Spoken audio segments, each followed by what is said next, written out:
बिस्मिल्लाहिर्रहमानिर्रहीम। कुछ भाइयों के दो तीन क्वेश्चन थे एक्स डेट को लेके, और आज चूंकि बहुत सी कंपनी का जो डिविडेंड है, कुछ रिजल्ट थे, कुछ डिविडेंड अनाउंस हुआ। मुझे तो आज हैरानी हुई कि जो बहुत पुराने भाई हैं उनको भी इस चीज का नहीं पता एक्स डेट का और डिविडेंड अवेल करने का। लेकिन पहले चलिए इंडेक्स देखते हैं, उसके बाद फिर आपको जब रिजल्ट देखेंगे तो उसके साथ ही वो चीज भी समझा दूंगा। तो आज के सेशन की अगर बात करें तो आज इंडेक्स की ओपनिंग पॉजिटिव ओपनिंग थी तकरीबन 202 पॉइंट के साथ। इसके बाद इंडेक्स ने अपना ऑल टाइम हाई बनाया 72,593 पे, जिधर इंडेक्स ने 542 पॉइंट गेन किए थे। इंडेक्स ने आज अपना लो बनाया 351 पॉइंट की कमी के साथ 71,700 पे। उसके बाद अगर इंडेक्स की क्लोजिंग देखें तो वो 71,971 पे है, जिधर इंडेक्स ने 80 पॉइंट लूज किए। ओवरऑल वॉल्यूम की बात की जाए तो बड़े आउटस्टैंडिंग से वॉल्यूम आज ट्रेड हुए हैं 424 मिलियन के। तकरीबन 4 माह के बाद इतने जो वॉल्यूम है वो ट्रेड हुए हैं KSE 100 इंडेक्स में।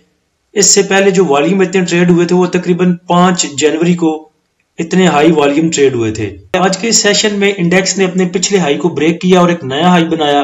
आज के सेशन में अगर हाई लेवल से लेके लो तक बात करें तो इंडेक्स ने एक ही दिन में तकरीबन 893 पॉइंट की करेक्शन ली। उसके बाद 271 पॉइंट की रिकवरी करके क्लोजिंग दी। लास्ट वीडियो में जो आपको इंडेक्स के सपोर्ट लेवल बताए थे उसमें पहला लेवल आपको बताया था 71,700 का और दूसरा लेवल बताया था 71,500 का। लेकिन लो लेवल को देख के मुझे भी बड़ी हैरानी हुई कि बिल्कुल एग्जैक्ट वही लो पॉइंट है इसका, जिधर से इंडेक्स ने सपोर्ट ली 71,700 की। तो ये भी बताया था कि 71,400 तक अगर आपका इंडेक्स जाता है तो आप चिल करें और अपना प्रॉफिट बुक करें या पैनिक ना हो। तो आज भी जब इंडेक्स ने लो बनाया था 71,000 तकरीबन मूव कर रहा था 600-700 पे, उस टाइम ग्रुप पे मैसेज किया था कि पैनिक ना हो, देखें ये इंडेक्स है, कोई रॉकेट नहीं कि सिर्फ ऊपर ही ऊपर जाएगा, इसने नीचे नहीं आना। इंडेक्स को अपसाइड मूव बनाने के लिए कुछ थोड़ा सा नीचे फिर ऊपर फिर थोड़ा नीचे फिर ऊपर की मूव बनानी पड़ती है।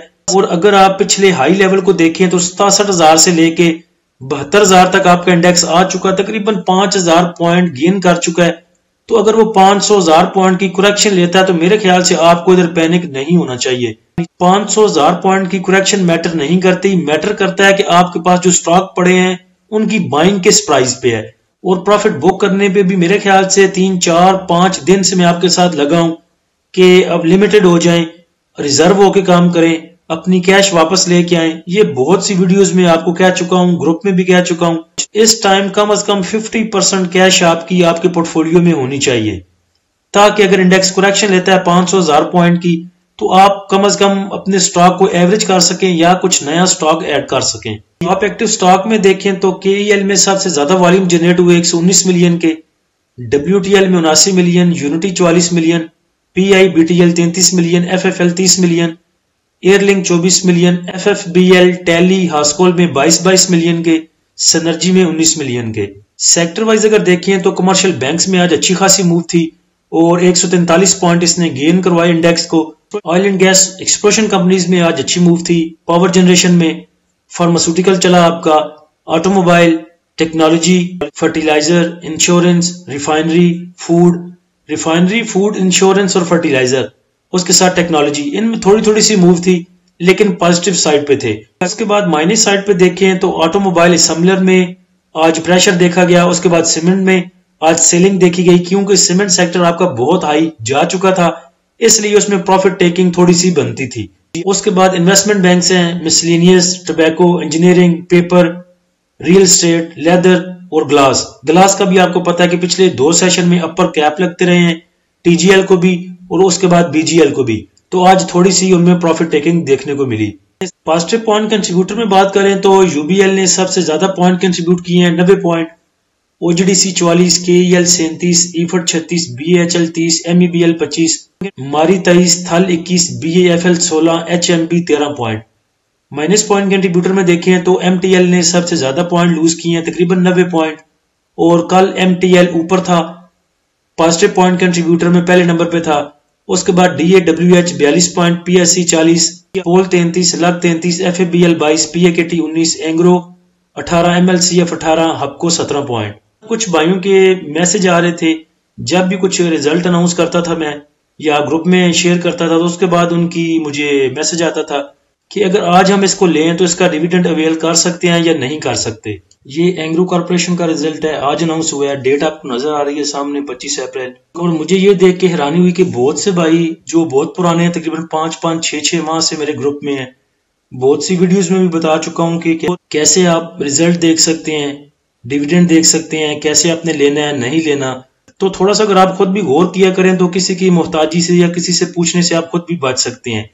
ये आज का रिजल्ट है एंग्रो का। उसके बाद नीचे अगर थोड़ा सा जाएं तो लिखा हुआ है कैश डिविडेंड। कैश डिविडेंड में उन्होंने बोला है जी कि इंटरिम डिविडेंड हमने दिया है 31 मार्च तक, जो हमारा क्वार्टर क्लोज हुआ है, 11 रुपए पर शेयर हमने इस पे डिविडेंड दिया है। उसके बाद नीचे बोनस शेयर है नील, यानी कि बोनस शेयर कोई नहीं दिया, राइट शेयर कोई नहीं है, उसके अलावा भी कोई चीज नहीं है। उसके बाद अगर थोड़ा सा आप नीचे जाएं इसमें तो आपको दो चीजें नजर आएंगी।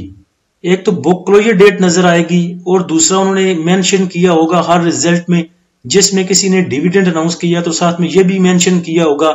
जैसे फर्स्ट लाइन में ये देख लें कि the above entitlements will be paid to the share holder whose names will appear in the register of members of Wednesday May 8। मई 8 के दिन तक जिनके जो नाम है जिन शेयर होल्डर्स के, वो रजिस्टर में आएंगे तो हम उनको ये जो डिविडेंड है ये पे करेंगे। अब आज के दिन में मुझे कुछ भाई पूछ रहे थे कि आज हम अगर बाय करें तो आप ये डिविडेंड ले सकते हैं कि नहीं ले सकते। तो आज तो अभी 25 अप्रैल है, 25 अप्रैल छोड़ें 26, 27, 28, 29, 30, उसके बाद अगले मंथ जब मई शुरू होगा, मई की 8 तक आप इसको बाय कर सकते हैं। अब देखना आपने ये है कि 8 मई वाले दिन जो रजिस्टर उनका है उसमें आपका नाम आना चाहिए। और ये बात आपको पता है कि सीडीसी के अकाउंट में आपका जो नाम है वो 2 दिन के बाद ऐड होता है। अगर आज आपने कोई भी शेयर बाय किया है तो कल नहीं परसों वो आपके नाम पे ट्रांसफर होगा। तो अगर इन्होंने इधर 8 मई का दिया हुआ है तो इसका मतलब है कि 7 को छोड़ें 6 मई को ये एंग्रो का शेयर आप बाय करेंगे तो 8 तक वो आपकी बुक में आ जाएगा और आपको उसका जो डिविडेंड है वो मिल सकेगा। लेकिन ये माइंड में रखिएगा कि अगर 6 तारीख को छुट्टी हुई तो उससे पहला जो वर्किंग डे होगा वो कंसिडर किया जाएगा।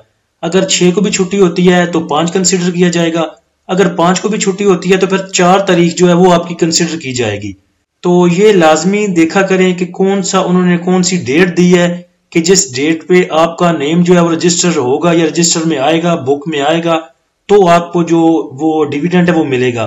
तो ये सिंपल सी चीज है, ये आप देख लिया करें और आपको खुद पता लग सकता है कि कब आपने इसको बाय करना है और कब सेल करना है। कुछ दिन पहले एक न्यूज लगाई थी कि नोटिफिकेशन आया था PSX का। पहले T+2 के हिसाब से जो शेयर्स ट्रांसफर किए जाते थे आपके NCCPL CDC अकाउंट में, यानी कि अगर आप आज कोई स्टॉक बाय करते हैं तो कल को छोड़ के परसों, यानी कि T+2 डे, आज ट्रेड की, कल और परसों उसके अगले दिन यानी कि दूसरे दिन वो आपकी बुक में या आपके अकाउंट में ट्रांसफर किए जाते थे। उसके बाद फिर PSX का नोटिफिकेशन आया था कि आज के पास T+1 के हिसाब से जो है वो ट्रेडिंग की जाएगी, यानी कि आज अगर आपने कोई चीज बाय की है तो कल वो आपके अकाउंट में आ जाएगी। तो अगर वो चीज जो है वो इम्प्लीमेंट हो चुकी है और वो यानी कि वैसे चल रही है, T+1 चल पड़ा है, फिर तो आप एंग्रो के शेयर को 7 को भी अगर लेंगे तो 8 को आपके अकाउंट में वो आ जाएगा। लेकिन अगर T+2 चल रहा है जैसे कि पहले चलता था, फिर आपको 2 दिन पहले ये बाय करना पड़ेगा। इस तरह कोई भी आप फाइनेंशियल रिजल्ट देख सकते हैं और ये जो रजिस्टर्ड डेट है बुक की, इससे आप ठीक तरह से अंदाजा लगा सकते हैं कि आपने कब लेना है, कब उसका एक्स होना है और कब आप उसको बेच के निकल सकते हैं। एक चीज और माइंड में रखें कि जिस दिन एक्स होके वो स्टॉक खुल जाता है, दोबारा एक्स होके ओपन होता है, उसी दिन आप उसको बेच भी सकते हैं, तो आप उसका डिविडेंड अवेल कर सकते हैं। क्योंकि अगर 8 को ही आप उसको बेचेंगे तो 9 को ही आपके अकाउंट से निकलेगा या फिर 10 को जाके आपके अकाउंट से निकलेगा, तब तक वो एक्स हो चुका होगा और आपको उसका डिविडेंड मिल जाएगा इंशाल्लाह। टॉमसल पीछे 2-3 दिन से अच्छी मूव दे रहा है और आज भी सुबह प्री ओपन में इसकी ये मटेरियल इन्फॉर्मेशन आई थी कि ये दुबई को तकरीबन $4 मिलियन का जो है वो मीट एक्सपोर्ट करेंगे। लेकिन बाद में फिर इसमें सेलिंग प्रेशर भी देखा गया क्योंकि ऑल टाइम हाई पे टॉमसल मूव कर रहा है। तकरीबन आज सुबह जो इसने हाई बनाया वो 38.20 का था और यही इसका 52 वीक रेंज में हाई है। और अगर 1 मंथ का ग्राफ देखें कहाँ ये मूव कर रहा था 29 रुपए में, वो 38 रुपए तक आ चुका था। तो थोड़ा सा फिर इसमें सेलिंग प्रेशर आया बाद में और जो इसकी क्लोजिंग है वो आई 34 रुपए में। एक चीज और ऐड करनी थी कि कुछ भाई ऐसा करते हैं कि एक ही सेक्टर के सब स्टॉक इकट्ठे कर लेते हैं। जैसे कि अगर रिफाइनरी है तो एटीआरएल भी ले लिया, एनआरएल भी ले लिया, पीआरएल भी ले लिया। बैंकिंग सेक्टर हो गया, एमईबीएल भी उठा लिया, उसके बाद पंजाब बैंक उठा लिया, फैसल बैंक उठा लिया, साथ में यूबीएल ऐड कर लिया। इसी तरह अगर फूड सेक्टर में लिया, यूनिटी फूड भी ले लिया, साथ में फौजी फूड भी ले लिया। तो ऐसी चीजों से गुरेज किया करें। इसका ये आपको नुकसान होगा कि अगर आपके पास 4 स्टॉक हैं एक ही सेक्टर के, तो अगर उस सेक्टर में प्रेशर आता है तो आपके 4 के 4 स्टॉक नीचे जाएंगे। तो इसलिए हर सेक्टर में से एक या मैक्सिमम 2 स्टॉक ऐड किया करें, वो भी जिसकी आपको बहुत ज्यादा कंफर्मेशन हो। वरना एक सेक्टर का एक ही स्टॉक ऐड किया करें। एक बैंकिंग सेक्टर ले लिया, एक एक्सप्लोरेशन ले लिया, एक रिफाइनरी सेक्टर ले लिया, एक फूड सेक्टर ले लिया। ऐसे ही जो सेक्टर वाइज हैं, ऑटो सेक्टर, बाकी चीजें, हर सेक्टर का एक एक स्टॉक इकट्ठा किया करें। पूरे का पूरा सेक्टर पोर्टफोलियो में इकट्ठा ना कर लिया करें। उससे फिर अगर उस सेक्टर में प्रेशर आएगा तो आपको टोटल का टोटल लॉस होगा। आज के सेशन का फीपीलीपी देखें तो बैंक ने सेलिंग की 0.70 मिलियन की, ब्रोकर ने बाइंग की 0.59 मिलियन की, कंपनीज ने बाइंग की 1.78 मिलियन की, फॉरेन कॉर्पोरेट्स ने बाइंग की 0.60 मिलियन की, फॉरेन इंडिविजुअल्स की सेलिंग 0.02 मिलियन की, इंडिविजुअल्स की सेलिंग 1.70 मिलियन की। और अगर इनकी ग्रॉस बाइंग एंड सेलिंग देखें तो ग्रॉस बाइंग इन्होंने की है $100 मिलियन की और बेचा है इन्होंने $102 मिलियन का। इंश्योरेंस कंपनीज की भी प्रॉफिट टेकिंग है 0.58 मिलियन की, म्यूचुअल फंड की सेलिंग 0.42 मिलियन की, एमबीएफसी की सेलिंग 0.02, अदर ऑर्गेनाइजेशन की बाइंग 0.65 मिलियन की, ओवरसीज पाकिस्तानी की सेलिंग 0.18 मिलियन की। अच्छी चीज जो फीपीलीपी में मुझे नजर आई कि कंपनीज आपकी बाइंग पे हैं और फॉरेन कॉर्पोरेट्स बाइंग पे हैं। और सेलिंग देखिए तो इंडिविजुअल्स की है, और अच्छी बात है कि कल भी इंडिविजुअल्स ने सेल किया, आज भी सेल किया, और आज तो थोड़ा सा इंडेक्स ने पैनिक किया, उधर आके इंडिविजुअल्स ने माल फेंक दिया। मैंने आपको कहा था कि पैनिक ना हो, क्योंकि कल के फीपीलीपी में इदारों की बाइंग थी और इदारे कभी भी पैनिक होकर माल नहीं देते। वो बड़े तहम्मुल से एक लेवल पे जाके फिर अपना माल रिलीज करते हैं, जैसे कि इंश्योरेंस कंपनीज ने किया था पीछे $10 मिलियन का। कमर्शियल बैंक्स को देखें तो फॉरेन इन्वेस्टर ने कमर्शियल बैंक्स में बाइंग किया, थोड़ी सी बैंक्स की बाइंग है कमर्शियल बैंक्स में। उसके बाद कंपनीज ने बाय किया इसको $1 मिलियन का। उसके बाद इंडिविजुअल्स ने सेल किया कमर्शियल बैंक्स को 1.84 मिलियन का। अदर ऑर्गेनाइजेशन ने बाय किया कमर्शियल बैंक्स को। तो तमाम इदारे आपके बैंक्स में घुस रहे हैं और इंडिविजुअल्स इसमें निकल रहा है, तो उसको निकलने दें। एक तो पैनिक सेलिंग कम होगी बैंक्स में, और लग रहा है कि इंटरेस्ट रेट कम नहीं होने जा रहा, तो उम्मीद है इंशाल्लाह बैंक्स आगे अच्छी मूव दे सकते हैं। तो इंडिविजुअल्स की सेलिंग सबसे ज्यादा है, तो देखें तो इन्होंने ऑल अदर सेक्टर में सेल किया तकरीबन $500,000 मिलियन का। सीमेंट को उन्होंने बाय किया है, कमर्शियल बैंक्स को उन्होंने सेल किया 1.84 मिलियन का, फूड के उन्होंने बाय किया है, oil and gas exploration companies को थोड़ा सा बाय किया, oil and gas marketing companies को थोड़ा सा बाय किया, और टेक्नोलॉजी को बाय किया इन्होंने $500,000 मिलियन का। कंपनीज की सेलिंग आज सबसे ज्यादा है, तो कंपनीज ने ऑल अदर सेक्टर में बाइंग की, सीमेंट में बाइंग की, कमर्शियल बैंक्स को सबसे ज्यादा बाय किया। उसके बाद oil and gas exploration companies को बाय किया, पावर जनरेशन को बाय किया, टेक्नोलॉजी को थोड़ा सा बाय किया, और साथ में हल्का सा टच दिया टेक्सटाइल को। एक एवरेज फीपीलीपी आप इसको कह सकते हैं। कंपनीज बाइंग पे हैं, फॉरेन कॉर्पोरेट्स बाइंग पे हैं, और अदर ऑर्गेनाइजेशन बाइंग पे है, और सेलिंग पे इंडिविजुअल्स है। नेक्स्ट अगर इंडेक्स के रेजिस्टेंस एंड सपोर्ट लेवल की बात करें तो इंडेक्स के पास आगे रेजिस्टेंस 72,500 की, उसके बाद 72,900, उसके बाद 73,200 की। सपोर्ट की बात करें तो इंडेक्स के पास सपोर्ट अब 71,500 की, उसके बाद 71,000 और उसके बाद 70,500 की। कल जुम्मे को आपको पता है कि रेंज बाउंड सिचुएशन रहती है, वॉल्यूम थोड़े से डल होते हैं, उसके बाद रोल ओवर वीक का आखिरी दिन है, तो कुछ रेंज बाउंड सी सिचुएशन रह सकती है। हो सकता है कि लास्ट टाइम में अच्छी अपॉर्चुनिटी मिले हमें बाय करने के लिए। तो कल आपने करना यह है कि अगर इंडेक्स आपको मौका दे कुछ 72,600 72,400 तक जाके, तो उधर कोशिश कीजिएगा कि सेल कीजिएगा ज्यादा और अपने पोर्टफोलियो में पैसे वापस लेके आइएगा, क्योंकि इंडेक्स के पास काफी अपसाइड इंडेक्स जा चुका है और करेक्शन ड्यू है। आपको पता है कि ओवरबोर्ड की तरफ मूव कर रहा है बहुत सारा। अभी अगर इंडेक्स 500 पॉइंट की करेक्शन लेता है तो आपके स्टॉक्स बहुत ज्यादा करेक्शन लेंगे।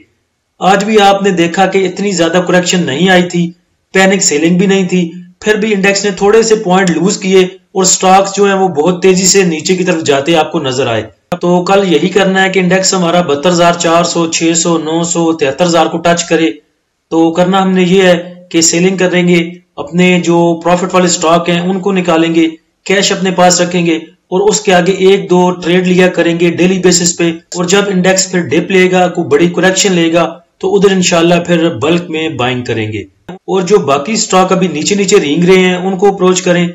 जो बहुत अपसाइड निकल चुके हैं उन्हें अप्रोच ना करें, उन्हें छोड़ दें अपने हाल पे। और जो भाई आगे पूछते हैं कि हमने लॉन्ग टर्म इन्वेस्टमेंट करनी है या स्विंग ट्रेडिंग करनी है, तो वो थोड़ा सा रिजर्व हो।